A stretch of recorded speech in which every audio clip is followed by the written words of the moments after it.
निकाली है और गौतम का काफ़ी शार्प एनालिसिस रहता है अर्निंग सीज़न को लेकर, और क्योंकि अर्निंग सीज़न अभी स्टार्ट हो रहा है तो एक बहुत ही timely interaction. Gautam good morning. मैं आपकी रिपोर्ट पढ़ रहा हूँ, उसमें एक बहुत इंटरेस्टिंग चीज़ आप बोल रहे हैं कि Q4 की अर्निंग्स हेल्दी रहेंगी लेकिन लॉपसाइडेड रहेंगी। इसको ज़रा एक्सप्लेन करिए, लॉपसाइडेड से आपका क्या मतलब है? क्या कुछ स्टॉक्स बहुत अच्छा करेंगे, कुछ कंपनियां बहुत अच्छा करेंगी, कुछ कंपनियां बहुत ख़राब करेंगी, ये आप मान रहे हैं? और अगर ऐसा है तो कहाँ पर अच्छे सरप्राइजेस और कहाँ पर ख़राब surprises? Good morning Anuj, thank you. हाँ, तो जो हमने ग्रोथ प्रेडिक्ट किया है फोर्थ क्वार्टर का 15% हमारे कवरेज यूनिवर्स का और 14% निफ्टी का, इसमें दो तरीके के इम्बैलेंसेस है। एक तो अगर आप ट्रेंड देखते हैं पिछले 3-4 क्वार्टर से, एक सेक्टर बहुत हावी है ग्रोथ में, वो है फाइनेंशियल्स। ये क्वार्टर भी वही हो रहा है, फाइनेंशियल 70% ऑफ इंक्रीमेंटल ग्रोथ है, राइट। तो अगर 15% मेरा ग्रोथ है तो उसमें से 10-11% केवल फाइनेंशियल्स की वजह से आ रहा है। दूसरा 20% ऑफ इंक्रीमेंटल ग्रोथ ऑटो से आ रहा है।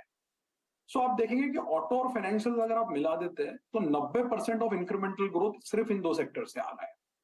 तो ये हो गया एक इम्बैलेंस। दूसरा इम्बैलेंस है कि 4 या 5 स्टॉक है जो बड़े बड़े, वो काफी बड़ा कंट्रीब्यूशन कर रहे हैं। फॉर एग्जाम्पल अगर आप निफ्टी देखते हैं, निफ्टी पे हमने 14% ग्रोथ प्रोजेक्शन किया है ये क्वार्टर का अर्निंग्स, राइट। अभी इसमें अगर आप देखेंगे कि जो 5 कंपनीज है, ICICI, SBI, ONGC, Tata Motors और बीपीसीएल, ये 5 कंपनीज जो है 82% ऑफ इंक्रीमेंटल अर्निंग्स कंट्रीब्यूट कर रहे हैं।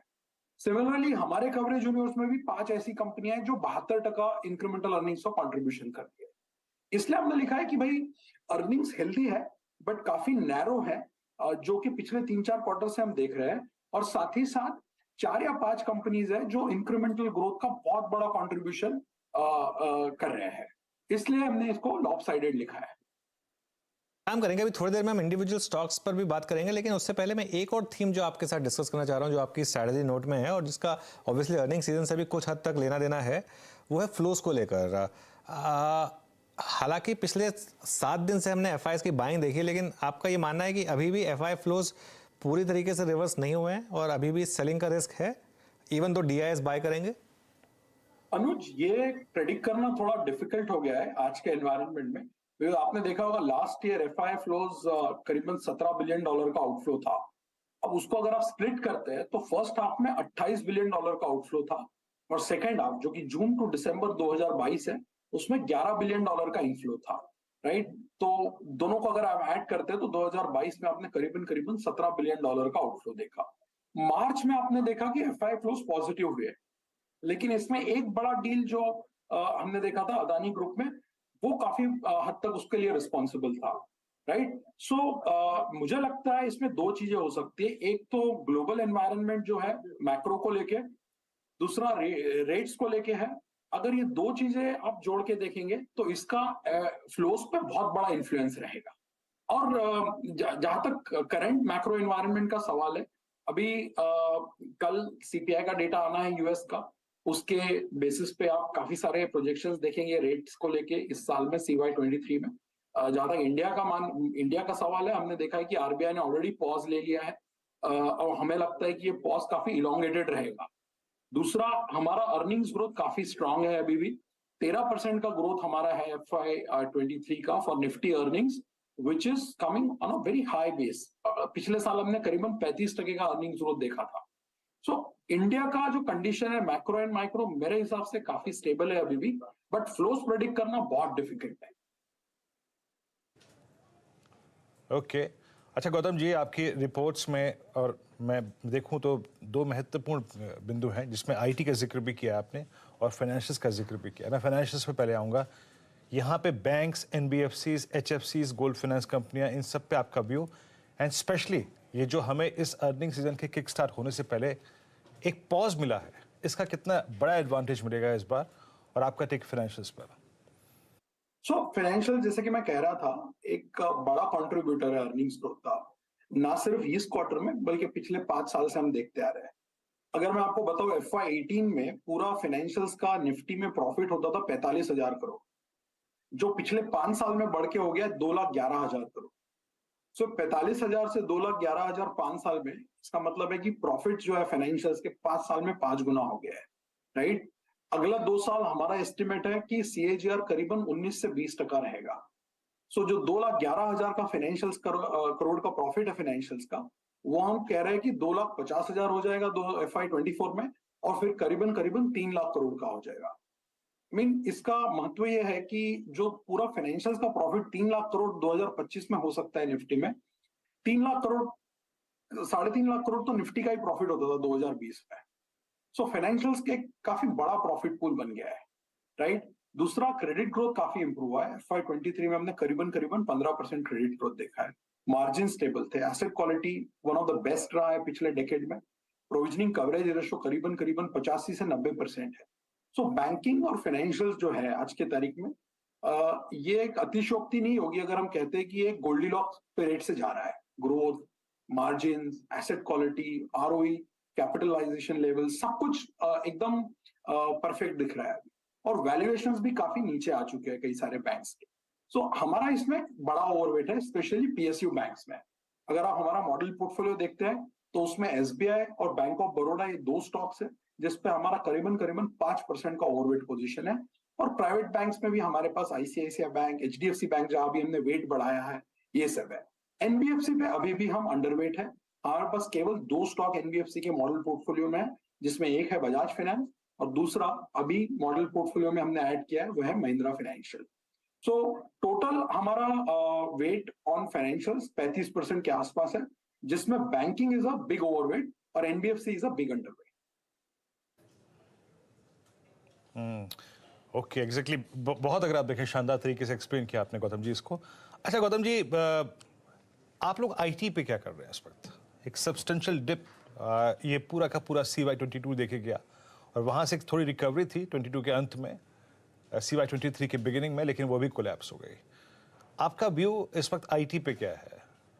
सो IT पे हमारा जनरली व्यू हमेशा पॉजिटिव रहा है। इसके 2 रीजन रहे हैं। एक तो ये सेक्टर जो कैश फ्लो बनाता है वो इंडिया में कोई और सेक्टर नहीं बनाता है। मैं आपको 4-5 साल पीछे लेके जाता हूँ। FY15 से लेके FY22 7 साल का अगर आप पीरियड देखते हैं, तो ये 7 साल के पीरियड में जो टॉप 5 IT कंपनीज है इंडिया की, राइट, Tier 1, इन्होंने मिलके 5 लाख करोड़ का प्रॉफिट बनाया है बिटवीन FY15 एंड FY22। अब इस 5 लाख करोड़ में से 3,78,000 करोड़ इन्होंने शेयर होल्डर को वापस दे दिया है डिविडेंड और बायबैक के through, which is a cumulative 78% to 80% kind of a payout ratio that you are seeing in IT Tier 1 top 5. दूसरा, पिछले साल IT index worst performing index था इंडिया में। NSE IT इंडेक्स 26% डाउन बंद हुआ है। अभी हमने 2 हफ्ता पहले एक स्ट्रेटेजी नोट निकाला था जिसमें हमने बैंकिंग वर्सेस IT का रिलेटिव कंपैरिजन एनालाइज किया है। इसमें यह देखने को आया है कि पिछले 11 साल में अगर कोई भी फंड मैनेजर को, एसेट एलोकेटर को एक कॉल सही लेना चाहिए, तो वो है eight the beginning of the year आप डिसाइड कर लीजिए कि इस साल बैंक में ओवरवेट रहोगे आप या IT में, क्योंकि ये 2 सेक्टर के बीच जो अल्फा है, राइट, जो डाइवर्जेंस है रिटर्न्स का, उसका एवरेज 37% है CY12 से लेके CY22 तक। आपने देखा होगा CY20, CY21 में IT ने 50 से 55% को बैंकिंग इंडेक्स को आउट परफॉर्म किया है।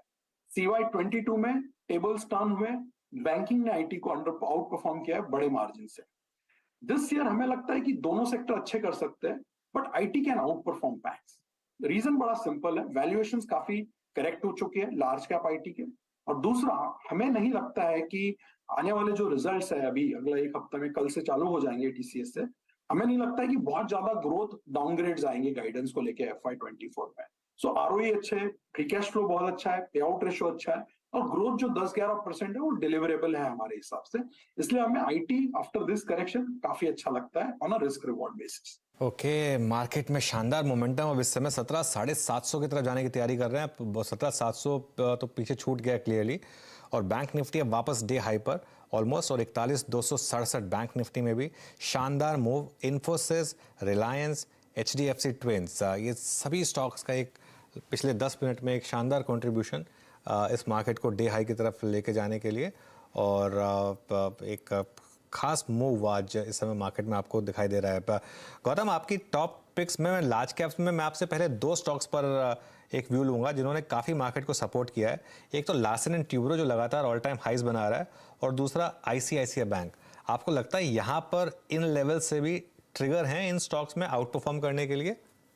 बिल्कुल अनुज, आईसीआईसीआई बैंक आज की तारीख में आप देखने जाओगे तो जो इंडिया के टॉप 20 म्यूचुअल फंड्स है उसमें से टॉप 20 में से 18 लोगों का या 18 म्यूचुअल फंड्स का टॉप आईडिया आईसीआईसीआई बैंक है in terms of allocation. ICICI bank today आज वही दौर से गुजर रहा है जो एचडीएफसी बैंक एक जमाने में गुजरा था। सबका पॉजिटिव व्यू होता था और बैंक अच्छा ग्रोथ देता रहा और आउट परफॉर्म करता रहा। हमें लगता है आईसीआईसीआई बैंक आज एक बहुत ही स्टेबल फेज से जा रहा है, जहां growth, margin, asset quality, ROE सब कुछ एकदम अच्छे तरीके से प्रोग्रेस हो रहा है। इनफैक्ट अगला 2 साल भी हमें आईसीआईसीआई बैंक का ग्रोथ बहुत अच्छा लग रहा है। जहां तक लोन ग्रोथ का सवाल है, जहां तक डिपॉजिट ग्रोथ का सवाल है, काफी स्टेबल डिपॉजिट फ्रेंचाइज है उनका, और मार्जिन भी काफी अच्छे से पिछले 6 क्वार्टर से अब ट्रेंड में रहे हैं। और वैल्यूएशंस बिकॉज ऑफ पिछले जो एक साल के आसपास का जो परफॉर्मेंस रहा है वर्सेस द प्रॉफिट ग्रोथ, काफी करेक्ट भी हुए हैं वैल्यूएशंस। दूसरा, जहां तक एलएनटी का सवाल है, अभी अभी हमने एलएनटी के टॉप मैनेजमेंट से मुलाकात की थी, और जहां तक पूरे कैपिटल गुड्स सेक्टर का सवाल है, अगर आप उनके ऑर्डर बुक देखते हैं, उनका परफॉर्मेंस देखते हैं पिछले 6 महीने में, जो उनका आगे का ग्रोथ गाइडेंस है, एक कैपिटल गुड्स एक सेक्टर जो है पिछले 10 साल से काफी साइडवेज रहा है, बिकॉज कैपेक्स साइकिल इंडिया का ठप होके पड़ा था, राइट। अभी पिछले 1 साल से हम देख रहे हैं कि कैपेसिटी यूटिलाइजेशन थोड़ा सा इंप्रूव हो रहा है। चाहे आप एबीबी देख लीजिए, सीमेंस देखिए, क्यूमिंस देखिए, थर्मैक्स देखिए, कैपिटल गुड्स के सारे स्टॉक्स, इनके जो परफॉर्मेंस रहे पिछले 2-3 क्वार्टर से on revenue, order book and margin, हर एक क्वार्टर में इनका अपग्रेड आया है अर्निंग्स में। तो मुझे लगता है ये मोमेंटम अगले 2-3 साल तक सस्टेन हो सकता है, क्योंकि कैपेक्स साइकिल अभी चालू हुआ है। दूसरा, अगर आप मैक्रो देखते हैं तो गवर्नमेंट ऑफ इंडिया का सबसे बड़ा जोर कैपेक्स पे रहा है। पिछले 5 साल में FY19 से लेके FY24 का अगर आप कैपिटल एक्सपेंडिचर प्रोजेक्शन देखते हैं तो जो 2.5 लाख करोड़ का कैपेक्स बजट होता था, इस साल गवर्नमेंट ने करीबन 10 लाख करोड़ का एलोकेशन किया है, अगर आप सब चीजें ऐड कर देते हैं। तो मुझे लगता है both macro and micro capital good sector के लिए फेवरेबल है, and within that LNT being the bellwether, they will definitely benefit. इसमें सिर्फ एक चीज ध्यान रखना चाहिए कि in a market which has been sideways, जो 1.5 साल से मार्केट साइडवेज रहा है, ये स्टॉक्स नए हाई बना रहे हैं, तो थोड़ा सा वैल्यूएशंस का एक प्रीमियम काफी बढ़ चुका है compare to their own long period average. अगर आप 2003 से 8 का साइकिल देखते हैं तो उसमें भी आपको दिखेगा कि पहले 1-2 साल के परफॉर्मेंस के बाद वैल्यूएशंस काफी महंगे लगने लगे थे, लेकिन उस समय यह हुआ था कि अगले 3 साल का ग्रोथ काफी सरप्राइज किया था स्ट्रीट को, इसलिए स्टॉक्स वहां से भी अच्छा रिटर्न बना के दिए हैं। अभी यहाँ क्या होगा ये देखना पड़ेगा, बट आज के तारीख में अगर आप इनके ऑर्डर बुक्स और आगे का गाइडेंस देखते हैं तो मुझे लगता है कि काफी अच्छे दौर से स्टॉक्स गुजर सकते हैं यहाँ से। छोटा सा फाइनल क्विक सवाल, मिड कैप पिक्स में आपका मैंने गोदरेज प्रॉपर्टीज नोटिस किया, कल अच्छी रैली थी रियल एस्टेट में, ये क्या स्ट्रक्चरल कॉल है इस समय या एक स्टॉक स्पेसिफिक कॉल है आपका? नहीं, मुझे लगता है इसमें 2 चीजें हैं अनुज। एक तो स्टॉक स्पेसिफिक ये है कि FY23 जो गोदरेज प्रॉपर्टीज ने प्री सेल्स और बिजनेस डेवलपमेंट डिलीवर किया है, वो उनके बिगिनिंग ऑफ द ईयर के गाइडेंस से दुगना था। If you check at the beginning of FY23, उन्होंने कहा था कि भाई 16,000 करोड़ का बिजनेस डेवलपमेंट पूरा जो भी है प्रॉपर्टी का वो होगा। इवेंचुअली वो 32,000 करोड़ के साथ एंड किए हैं, और FY24 का भी हमको लगता है ग्रोथ काफी अच्छा रहे।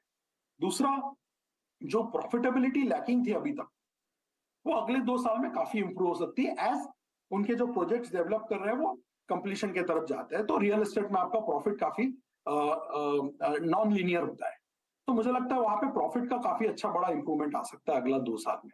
तीसरा, ये स्टॉक पिछले 2 साल में अगर आप इसका हाई देखिए 2 साल पहले का 2400 रुपया था, वहां से गिर के 1000 रुपया होगा। जब हमने इनिशिएट किया था जनवरी 2022 में, इसका भाव 1900 रुपया होता था, हमें तब बड़ा महंगा लगता था। वहां से 40-45% करेक्शन हुआ, हमें लगता है रिस्क रिवॉर्ड काफी फेवरेबल है और स्टॉक के जो फंडामेंटल्स है वो काफी इंप्रूव हो चुके हैं, इसलिए एक थोड़ा सा स्ट्रक्चरल कॉल भी आप इसको मान सकते हैं। इसलिए हमने इसको मॉडल पोर्टफोलियो में ऐड किया और रेटिंग भी इसका अपग्रेड किया। ओके गौतम, बहुत अच्छा लगा आपसे बात करके, शुक्रिया जुड़ने के लिए हमारे साथ आज और अपना व्यू शेयर करने के लिए। Thank you. चलिए अब एक काम करते हैं, जैसे मैंने कहा था आज बिग मार्केट वॉइसेस में हमारे साथ 2 मेहमान हैं। अब केडियानॉमिक्स के फाउंडर सुशील केडिया को जोड़ लेते हैं और एक काम करते हैं, एक चार्ट लेकर आते हैं निफ्टी का। 21 मार्च को सुशील केडिया जी हमारे चैनल पर आए थे और उन्होंने उस समय निफ्टी जब 16,800 16,850 के रेंज में जूझ रहा था, तब उन्होंने एक बोल्ड कॉल दी थी कि निफ्टी में यहाँ से 1000 पॉइंट की रैली होगी। उन्होंने कहा था कि वो निफ्टी का चार्ट देख के वो वीरू को याद होगा कि वो शोले के धर्मेंद्र की तरह कि वो बस कूदेंगे नहीं, सिर्फ डरा रहे थे कि कूदेंगे। एग्जैक्टली वो प्ले आउट हुआ है। Sushil ji, good morning. सबसे पहले तो हैप्पी बर्थडे, आपका संडे को बर्थडे था, तो जन्मदिन की शुभकामनाएं। और ये आपके लिए गिफ्ट कि आपने इतनी अच्छी कॉल दी, तो उसको हम एक अप्रिशिएट कर रहे हैं। बताइए, अब यहाँ से आपकी वो 1000 पॉइंट में से 800 पॉइंट तो प्ले आउट हो चुके हैं। आपने एक्सपेक्ट किया था कि इतनी जल्दी प्ले आउट होगा? और दूसरा, अब क्या यहाँ से?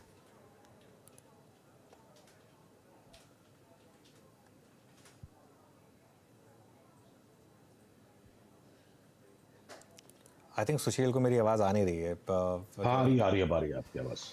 हाँ, तो सुशील जी, मैं ये कह रहा था कि जब पहले तो हैप्पी बर्थडे, आपका संडे को बर्थडे था। Thank you very much. और एज अ गिफ्ट मैं ये बता रहा था कि आपने एक शानदार कॉल दी थी उस समय जब सब मंदी में थे। आपने एक 1000 पॉइंट की एक बोल्ड कॉल दी थी निफ्टी की। 800 पॉइंट उसमें से प्ले आउट हो चुके हैं। इनफैक्ट आज की डेट में 850 पॉइंट्स। अब यहाँ से क्या, और क्या आपको उम्मीद थी कि इतनी जल्दी ये मूव आएगा?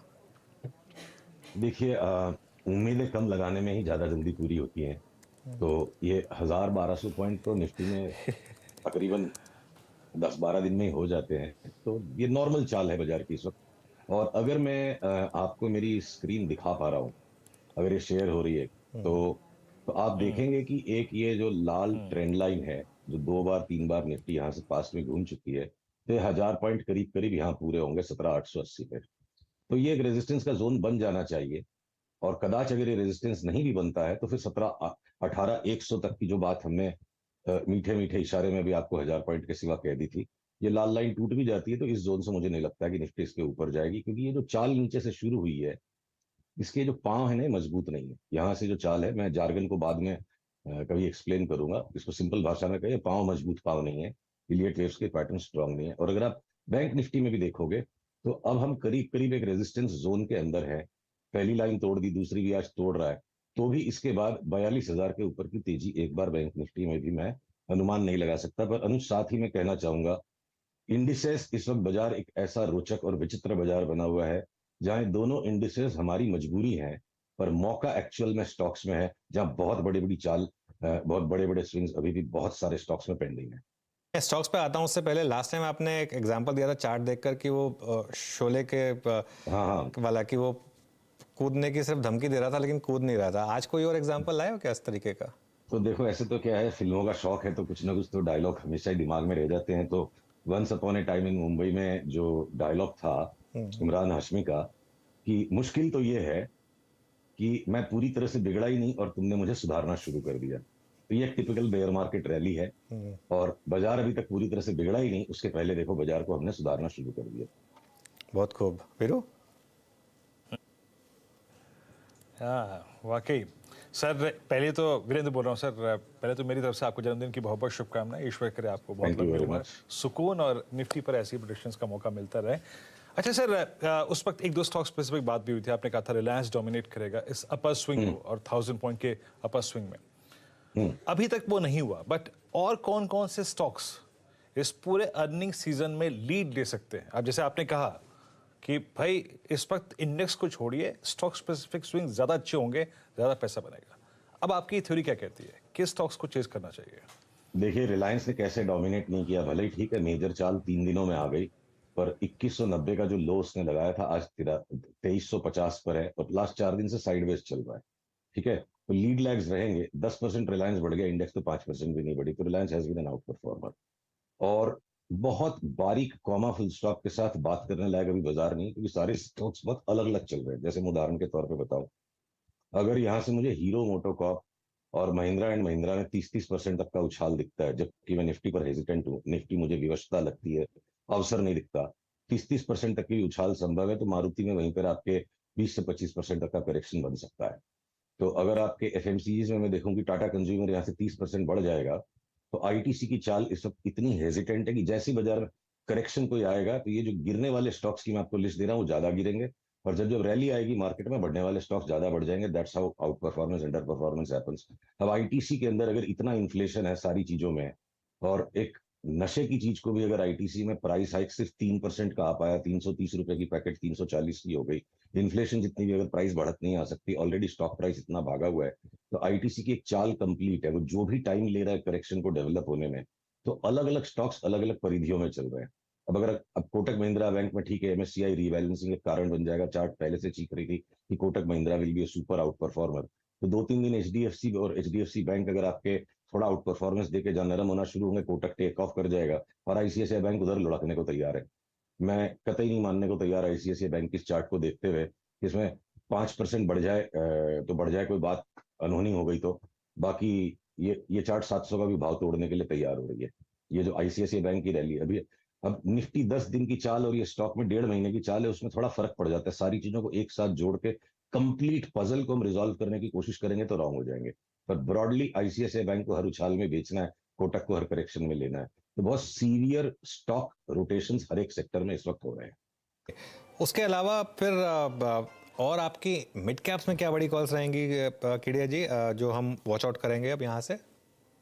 मिड कैप्स तक भी जाएंगे। देखिए एफ&ओ में भी इतने सारे स्टॉक्स हैं जो मिड कैप क्वालिटी के हैं, और मैं आपसे भले ही सप्ताह टू सप्ताह बात करूंगा अभी, पर देखिए इस वक्त जो बाजार है, जिस तरह का बड़ा पैसा बाजार लोगों को दे सकता है, 3 से 4 महीने के दृष्टिकोण से भी अगर कुछ स्टॉक्स में अगर पोजीशन बनाते, रोज रोज का सट्टा नहीं करते, तो ज्यादा पैसे बनेंगे। वैसे कंटेनर कॉर्पोरेशन है या ये एसीसी, अब अडानी ग्रुप के सारे स्टॉक जो टूट पीट कर बिल्कुल स्वाहा कर दिए गए थे, सब में स्ट्रॉन्ग अप ट्रेंड बन गया। ये लास्ट के जो 2 लैगार्ड्स हैं, अब इनमें बड़ा रिवर्सल बन रहा है। कंटेनर कॉर्पोरेशन और एसीसी मुझे लगता है 6 महीने के अंतराल में बहुत बड़ा भाव ऊपर का बन जाएगा। यहाँ से रिवर्सल दोनों में आ गया। तो उसी तरह से अगर मैं और भी कुछ छोटे स्टॉक्स में अगर जाना चाहूंगा, तो बहुत लंबी लिस्ट है अनुज, मतलब आप परेशान हो जाओगे मुझसे। 50-60 स्टॉक्स में आपको अगले 10 मिनट में बताऊंगा तो मोर देन इल्यूमिनेटिंग, में सबको कंफ्यूज कर बैठूंगा। अब आपके चाहे भारत फोर्ज है, आप इसकी चार्ट को देखिए, ये यहाँ से रिवर्सल देने को तैयार है स्टॉक। 30% यहाँ से बढ़ जाएगा। मैं भारत फोर्ज को लार्ज कैप में तो नहीं गिनूंगा। या आपके बायोकॉन है या बिरला सॉफ्ट है, मुझे लगता है ये 100% बढ़ सकते हैं अगले 1 साल में, और फाइनल बॉटम बनाने की तैयारी में है। आपके जितने भी पीएसयू बैंक से, चाहे वो पीएनबी हो, बैंक ऑफ बड़ौदा हो, इवन कैन बैंक है, आईओबी, यूओबी, ये 5-7% का और करेक्शन, तो करेक्शन इनमें मुझे लगता है 50% बढ़ने की। एक मिनट, बायोकॉन का चार्ट एक बार आप अपनी स्क्रीन पर शेयर कर दीजिए प्लीज, क्योंकि इस पर काफी लोग पूछ रहे हैं। आप कह रहे हैं 100% भाग सकता है यहाँ से बायोकॉन, बेयर मार्केट खत्म होगी यहाँ पर, बहुत बड़ी बेयर मार्केट में रहा है। बिल्कुल। तो अगर देखिए अभी तो ये कॉल प्रीएम्प्टिव होगी, पर जगह जितनी है, अभी हमें वीकली चार्ट पे आता हूँ, ये जो लगातार लोअर बॉटम्स इसमें बने हैं, ये कंडिसेंडिंग, ये एक डिसेंडिंग ट्रायंगल जो है, ये ABC पैटर्न हो गया मेरे हिसाब से। और अब इसका रिवर्सल फुल्ली कंफर्म होने दीजिए। जो ऊपर वाली लाल लाइन है, जो करीब करीब इस वक्त 230 पर है, ये कॉल ट्रिगर होगी 400 रुपए की चाल वाली, जब ये 230 के ऊपर होगा। अभी तक वहां हम नहीं गए। जब तक ये 230 के ऊपर या इस लकीर के ऊपर नहीं जाता, फिर एक नया लो भी बना देगा तो बड़ी बात नहीं। पर जिन्हें निवेश करना है, ये 5-5 रुपए के स्टॉप लॉस लगा के तो निवेश हो नहीं सकता। एक आपको व्यू लेना पड़ेगा, जो भी बेसिस पर आपके एनालिसिस हो, हम चार्ट पे करते हैं, कोई फंडामेंटल्स पे करें। पर ये डबल हो जाए स्टॉक यहाँ से, तो साल भर में मुझे आश्चर्य नहीं होगा, और करेक्शन में 10% से ज्यादा की जगह नहीं होगी। तो स्टॉप लॉस क्या रखेंगे फिर यहाँ पर? देखिए यहाँ पे स्टॉप लॉस बेस्ड भी ट्रेड तो तब बनेगा जब 230 के ऊपर चला जाएगा। तो वो मोमेंटम बेस्ड, जब 230 के ऊपर जाएगा तो मोमेंटम बेस्ड रिवर्स ट्रेंड में आप अप ट्रेंड में पार्टिसिपेंट होगे, तब स्टॉप लॉस काम आएगा। अभी ये सिर्फ अक्यूमुलेट जोन में, जो निवेशकों के काम की बात है, सटोरियों के काम की बात अभी नहीं है बायोकॉन में। सुशील, आज थोड़ा सा समय की कमी है, तो आज शो को यहीं समाप्त करेंगे। जुड़ने के लिए शुक्रिया हमारे साथ, और अगले हफ्ते आपसे फिर बात करेंगे और आपकी बोल्ड कॉल्स लेंगे इस समय। लेकिन अभी के लिए धन्यवाद हमारे साथ जुड़ने के लिए। और एक काम करते हैं, अब बैटन हैंड ओवर कर देते हैं नीरज जी को। थोड़ी देर हो गई आज नीरज जी, लेकिन मार्केट ही आज ऐसी है थोड़ी सी, तो इसके लिए नहीं, बहुत इंटरेस्टिंग है। और केडिया साहब जो बायोकॉन के था